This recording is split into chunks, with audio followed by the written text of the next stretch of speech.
ঢাকা বিশ্ববিদ্যালয় ডাকসুর মারা খাওয়া ভিপি, প্রধানমন্ত্রীর গাড়ির পিছে কুত্তার মতো দৌড় পাড়া বীরকাবি, আমাদের চোদনাবি। দেখো ভাই, আমার এই আবির আর নয়নকে দেখলেই জানি কি হাসায়। আর যদি আমি ওদের কথাবার্তা শুনি ভাই, আমার তো সব মাথার উপর দিয়েই যায়। তখন আমরা অন্যায়ের পক্ষে মাঠে লড়াই করছি। সত্য কথা, এই দুই চোদ্দের কথা শুনলে মনে হয় লজিকের মায়ের বাপ করে ফেলাইছে। প্রথম কারফিউ ভেঙে মিছিল করেছে রবিউল ইসলাম নয়ন। আবার কেউ যদি প্রশ্ন করে তাহলে ভাই সেটার উত্তর যে ভাই কুন্দে কুন্দে ঘুরে ঘুরে লজিক নিয়ে যাবো, সেটা তোমার মাথার উপর দেয় না ভাই। বিসির নিচ দিয়ে গেলেও ধরতে পারবা না। শাহিন নটির ফুলাকে ধরে ফেল। দেখে ফেলেছি। ওরে বাবা, আমি যে দোল লাগাইছে নয়ন, তুমি ফেল। যা দেখলাম নয়নের চেয়ে আবিরের দৌড়ের স্পিড কলম বেশি আছে।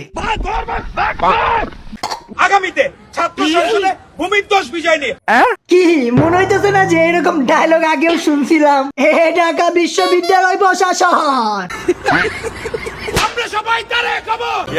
হে আলাই কয় কি, মানে এক তারিখের সামলাইতে পারতেছি না। আর যদি সবাই তারিখ তাহলে তো ভাই অকার কার্ড দিব, কত কিছু কার্ড দেবো। আমার একটা কার্ড দিতে কই, নাম হইব গালি কার্ড। কাকা, গালি কাট আপনার চেয়ে আমার বেশি দরকার।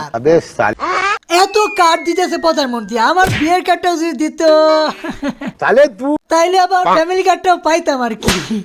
বাংলাদেশ চিন্তা করে লেগে 71 সাল লেয়া। আরে কাকা, চেতনা ব্যবসা বাদ দিলে দেশ চলবো কেমনে? কাকার শেষের কথাটা আমার কাছে জোশ লাগছে। এই দেশের জনগণ আবার করে খাইতেছে। যুগ যুগ ধরে গোয়া মারা খাইতেছে, গোয়া মারা খাইতেই থাকবে। আমি বিয়ে করব। আমি জানি হিরো আলম রে, এর চেয়ে ভালো জামাই পাইলে আমি আমার কান কেটে পেলামু। দেখো, এইসব মেয়েদের ভবিষ্যৎ অনেক বড় বড় হয়। বড় বড় ভবিষ্যৎ আমরাও দেখতে পারতাম, কিন্তু একটা ভিতার জন্য।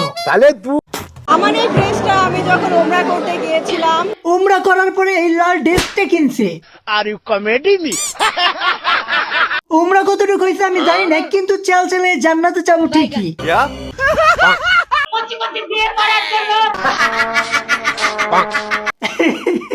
কচি কচি বিয়ে করো। আমি কিন্তু একমত, মানে আমি একটা বিয়ে করতে পারি না, হুজুরে দুইটা করে লাইছে।